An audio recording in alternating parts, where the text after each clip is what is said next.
Bom, em 2003, o Brasil presenciou um dos capítulos mais sombrios de toda a sua história tecnológica. Hoje, a gente vai fazer literalmente a autópsia de um desastre que simplesmente paralisou um programa espacial inteiro e custou vidas inestimáveis. A falha catastrófica do foguete VLS-1V03, lá no centro de lançamento de Alcântara.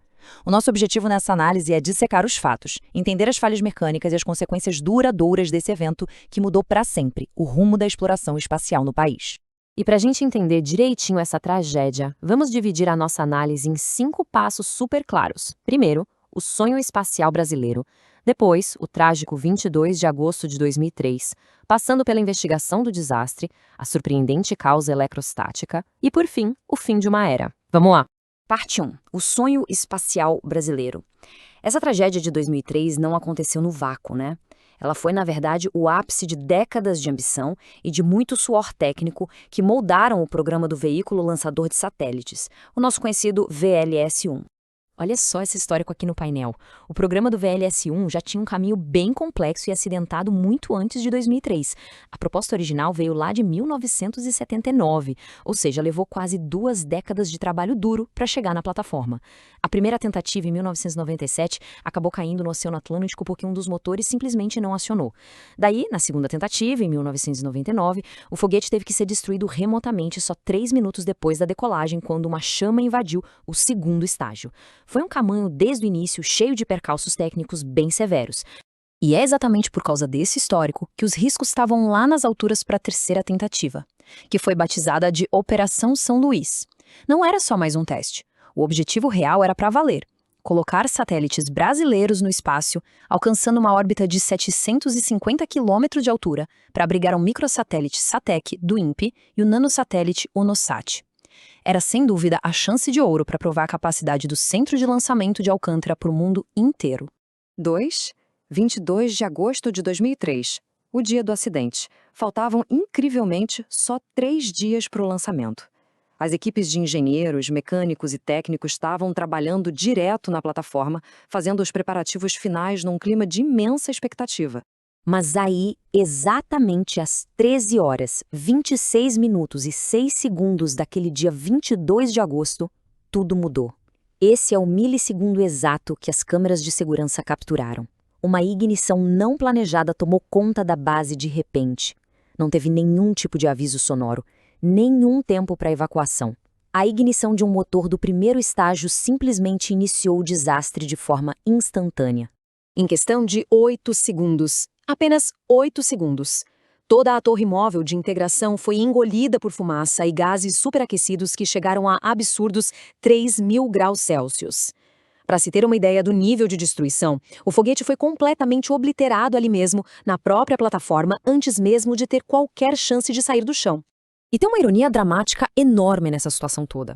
Exatamente na mesma hora em que esse inferno acontecia em Alcântara, o Luiz Bevilacqua, que era o presidente da Agência Espacial Brasileira na época, estava dando uma entrevista coletiva super tranquila em outro lugar sobre novos acordos. Quando os jornalistas avisaram ele sobre os rumores de uma explosão na base, a primeira resposta dele foi de pura incredulidade. Ele chegou a soltar essa frase: "Só se for um foguete de São João".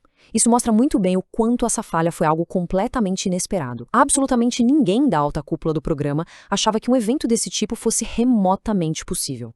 3. A investigação do desastre. Afinal de contas, como é que um foguete que custou milhões, cheio de sistemas de segurança redobrados, liga os motores sozinho, sem comando nenhum, enquanto ainda está dentro da torre de manutenção?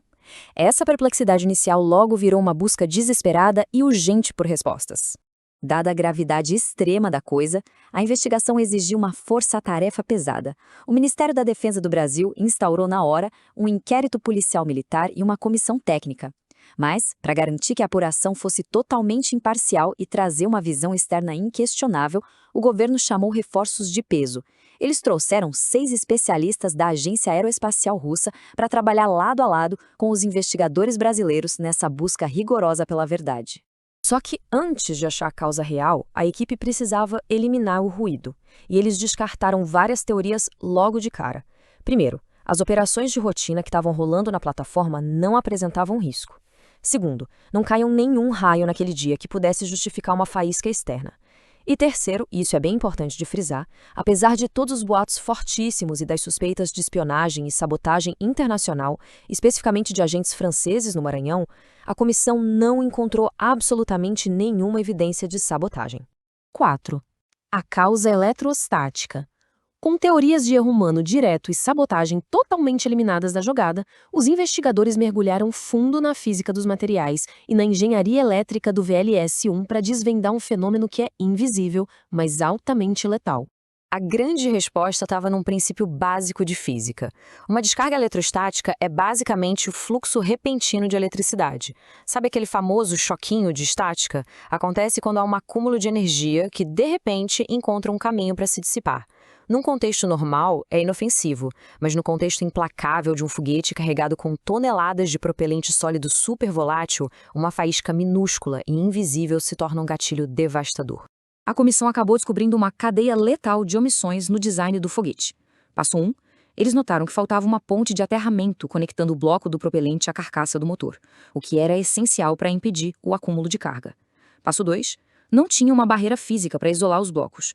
E o passo 3 foi a consequência fatal. Sem essas proteções vitais de design, o caminho ficou totalmente livre para que a energia estática se acumulasse ali silenciosamente e gerasse a centelha que ligou o chamado propulsor A. 5. O fim de uma era. Achar a causa mecânica encerrou todas as perguntas técnicas, sem dúvida, mas o desastre deixou cicatrizes tão profundas que dividiram de forma irreversível a linha do tempo da engenharia aeroespacial do nosso país. Olhando puramente para os números frios, o dano material foi simplesmente colossal. A torre móvel de integração, cuja construção original tinha custado cerca de 6,5 milhões de reais lá em 1995, precisou de aproximadamente 10 milhões de reais para ser reerguida das cinzas. Ironicamente, reconstruir a torre acabou saindo bem mais caro do que iniciar todo o projeto do zero anos antes. Mas convenhamos, nenhuma cifra chega perto do verdadeiro peso dessa tragédia. 21 profissionais civis perderam suas vidas naquele dia. A gente está falando de alguns dos engenheiros, mecânicos e técnicos mais brilhantes e dedicados que o setor aeroespacial do país já viu. Pessoas que estavam trabalhando incansavelmente na plataforma no exato momento da explosão. A perda de todo esse conhecimento acumulado e, acima de tudo, a perda dessas vidas foi um golpe totalmente irreparável. E o impacto a longo prazo foi terminal. A torre de lançamento reconstruída só foi entregue em 2012, impressionantes 9 anos depois do acidente, e serviu apenas para testar uma maquete inerte do VLS-1. O atraso acumulado foi avassalador. Até que, em 2016, decidiu-se colocar um ponto final oficial na história do veículo lançador de satélites. Os recursos que sobraram foram redirecionados para um projeto muito menor, o VLM. O gigantesco foguete V-04, mesmo já com 70% de toda a sua estrutura concluída, foi completamente descartado.